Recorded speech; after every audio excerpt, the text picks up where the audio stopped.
एक समय की बात है। एक गांव में राहुल नाम का एक नौजवान रहता था। वह मेहनती था, लेकिन उसकी ज़िंदगी में कठिनाई कम नहीं थी।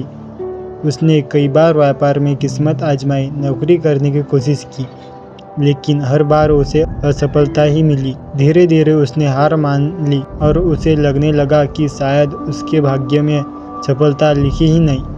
एक दिन वह एक ज्ञानी संत से मिला। संत ने उसकी बातें सुनी और मुस्कुराते हुए कहा, क्या तुम एक काम करोगे?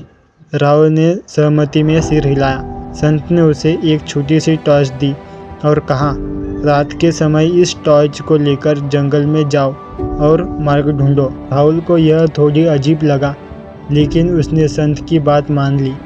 वह जंगल में गया जहाँ घना अंधेरा था। उसने जैसे ही टॉर्च जलाया, उसे थोड़ी दूर एक रास्ता दिखाई दी। वह धीरे धीरे आगे बढ़ता रहा और टॉर्च की रोशनी से कुछ कदम तक का रास्ता दिखाई गया।